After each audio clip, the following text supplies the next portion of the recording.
Ce que nous pouvons retenir est que finalement, les Congolais ont ras-le-bol de cette guerre. Ça devient comme en 1998,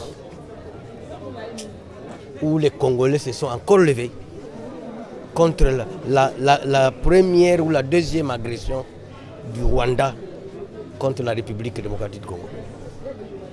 Vous savez même qu'ils avaient pris un vol d'avion jusqu'à Kitona et commencé à marcher pour venir prendre la capitale, Kinshasa. Les Congolais commencent à comprendre que le Rwanda est un envoyé des États-Unis, de l'Union européenne, de l'Angleterre, de la France, de la Belgique, qui ne veulent pas acheter nos minerais, à nous les producteurs. Ils créent un voleur chez qui vont commencer à aller acheter. Et aussi ce sont d'autres voleurs. Les Congolais ont compris que l'ennemi, ce n'est pas le Rwanda. L'ennemi, c'est l'Occident. Entre autres, ces pays que je viens de citer. Et les Congolais sont prêts. Non à en découdre avec le Rwanda, mais il faut en découdre avec ces puissances-là. C'est le message que nous sommes venus passer. Nous avons déjà vu comment les Congolais sont en train d'assiéger les ambassades. Nous avons vu nos joueurs. Comment les médias internationaux n'ont même pas voulu montrer la partie où restaient les fanatiques congolais à leur équipe parce qu'ils étaient habillés en noir. Et les Congolais viennent de comprendre qu'ils sont seuls contre tous. Ils vont se libérer, qu'il pleuve, qu'il neige. Oui, mesdames, mesdemoiselles et messieurs, chers auditoires, bonjour. Le thème que je vais aborder est celui de l'essor de la République démocratique du Congo, née qu'entre les mains de son peuple, et rien de plus. Je vais commencer par un proverbe qui dit que chaque vache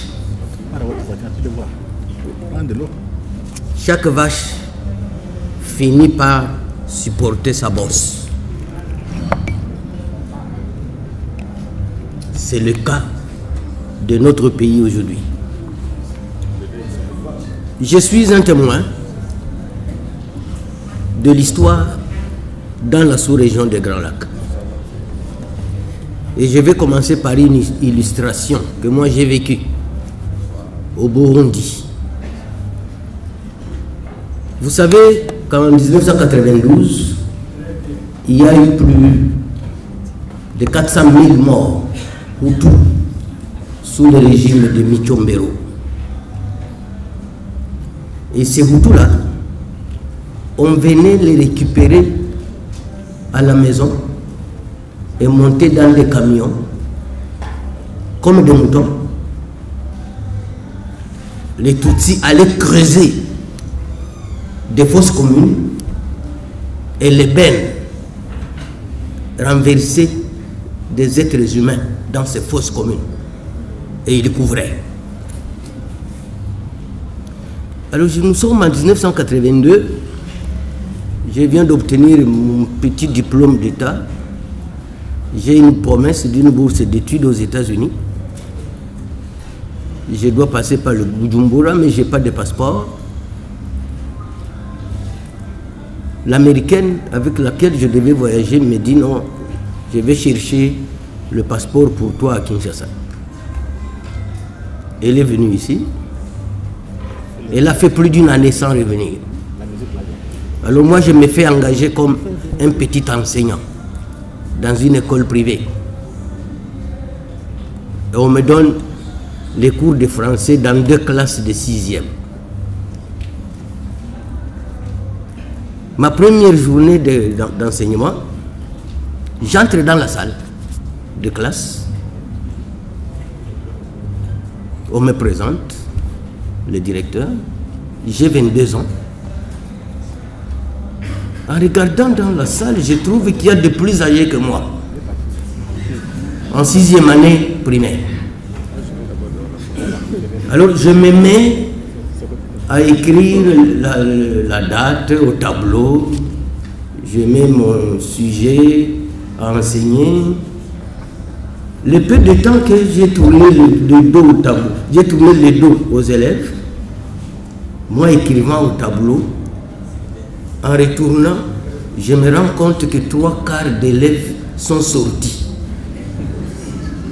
Ils ne peuvent pas être enseignés par un enfant. Les peu qui restaient dans la salle, une dizaine, moi je me suis mis à donner mon cours. Bon professeur de français. Mais ceux qui sont sortis attendent dehors pour attendre la récréation. Et poser maintenant la question aux autres. Qu'est-ce que l'enfant là a dit? Les autres disent, il enseigne très bien. Quand on rentre en classe, une bonne partie revient. Alors j'étais curieux de savoir pourquoi ce mouvement. Ce mouvement consistait qu'aucun Hutu ne devait accéder à l'école secondaire. Ils doivent se limiter en 6e année primaire.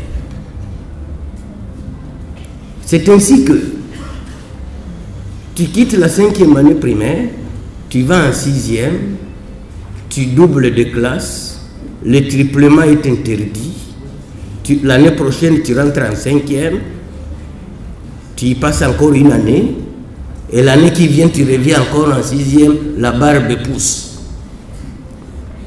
Tu es obligé d'aller faire autre chose. Parce qu'au concours national, tu dois écrire ton ethnie, Hutu, Tutsi ou toi. Et seuls ont accès à l'école secondaire les Tutsis. Est-ce que vous sentez le degré de cruauté d'un être humain?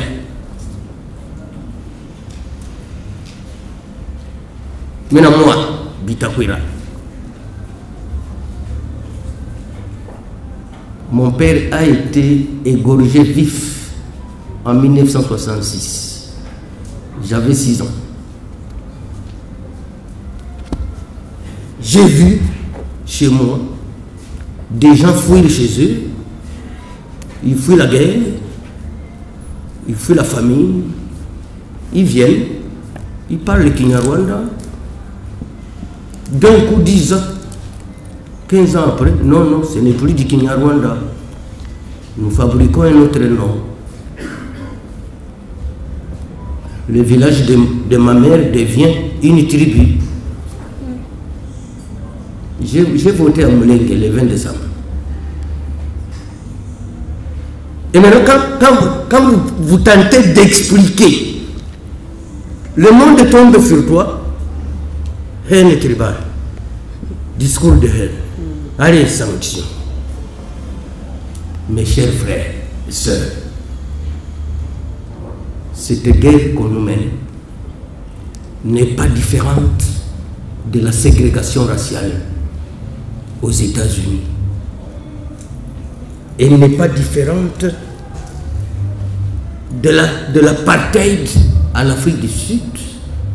Elle n'est pas différente de la colonie japonaise face aux Chinois.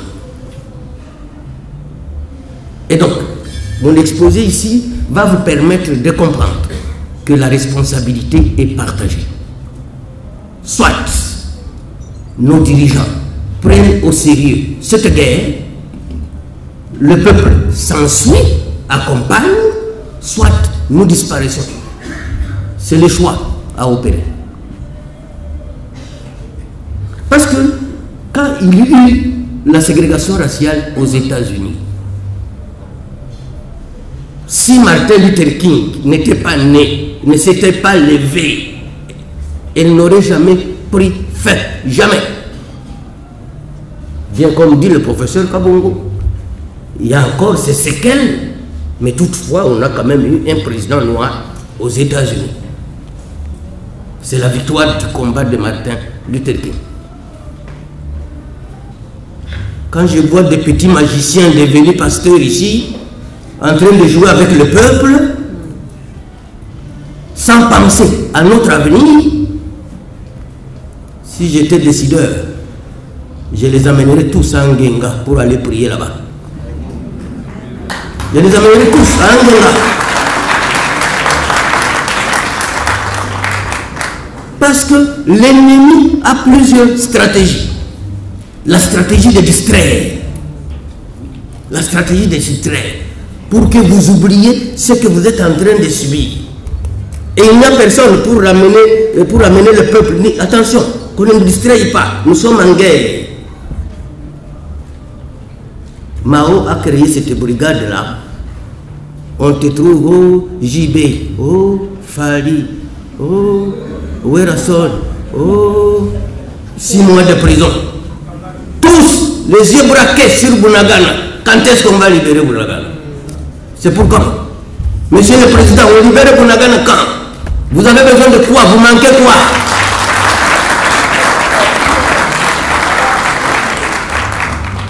Vous avez besoin de quoi, Monsieur le Président, pour qu'on libère Bunagana? Qu'est-ce qui nous manque? Comment? Ces Burundais-là dont je vous parle, qui n'avaient pas accès à l'école secondaire, les mêmes Tutsis-là ont osé toucher sur du sang sacré, Melchior Ndadaye. Si les Hutus se sont libérés aujourd'hui au Burundi, vous ne voyez pas? Dès que Kagame bouge un tout petit peu sur le Burundi, on ferme la frontière. Kanga! On va frayer notre chemin. Est-ce que vous savez maintenant que le Burundi est en train de placer un pont pour passer par Uvira, à Sangé, pour ne plus passer par le Rwanda?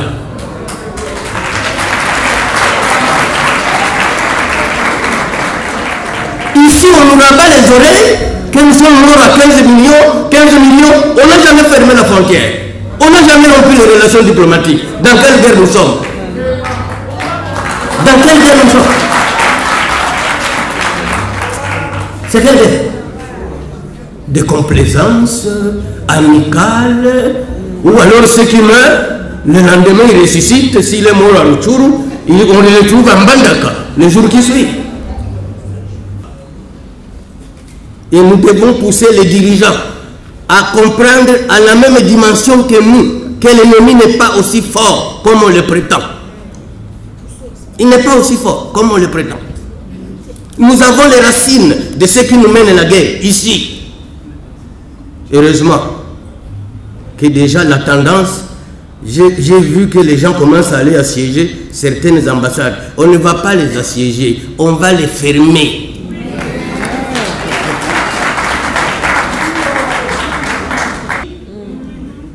Et ils ne reviendront que quand nous aurons fini la guerre.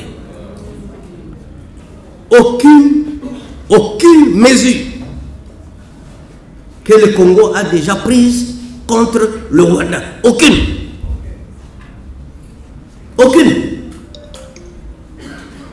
Donc, même quand on nous tue, notre gouvernement fait semblant qu'on ne nous tue pas, on nous parfume. C'est du parfum. On doit fermer les frontières avec ce pays. La RDC n'a pas besoin du Rwanda. C'est le Rwanda qui a besoin de la RDC. On doit rompre les relations diplomatiques avec le Rwanda. Ce n'est même pas à négocier. Ceux qui font le Kivu, vous voulez aller chez moi au Vira ou à Fizi, tout le monde passe par le Rwanda. Parce que la route du Congo n'est pas fréquentable. Et vous vous dites qui a interdit à la RDC de tracer sa route. Et quand vous passez par le Rwanda, on vous prend pour des petits idiots. Alors que vous payez. Alors que si nous prenons notre route, il sera asphyxié. Je dis bien asphyxié. Donc c'est nous qui donnons de l'eau au moulin du Rwanda. C'est nous. La guerre que nous mène le Rwanda, c'est nous-mêmes qui l'encourageons. Sous Trump, il a commencé à fermer ses frontières avec le Mexique. Les Mexicains ont commencé à crier. Le Burundi a déjà fermé ses frontières avec le Rwanda, alors qu'il n'est pas en guerre avec le Rwanda. Mais nous qui crions que le Rwanda est en train de nous tuer, les frontières n'ont jamais été touchées. Est-ce que ce n'est pas une complicité? Il faut poser la question à M. Lutundula. Dans quoi nous sommes, monsieur le ministre des Affaires étrangères? Dans quoi nous sommes? On vient avec l'Ouganda, on va essayer de faire la coopération militaire. Mais les jours où on va occuper Bunagana, c'est l'Ouganda qui facilite l'entrée au Rwanda pour essayer de voir comment ils vont s'installer. Et après, on nous apprend, non, l'Ouganda a déplacé les bornes, il est venu les mettre au-dedans de notre pays. Kinshasa ne bouge même pas le doigt. Est-ce qu'on peut compter sur Kinshasa pour nous libérer? Un point d'interrogation. Mais avec la dynamique que nous observons aujourd'hui, je crois que quand nous avons vu même les ministres imiter les joueurs, nous avons dit ça y est. Parce que c'est le gouvernement qui doit prendre le devant. Il ne peut pas prendre le derrière. Et les internautes ont écrit.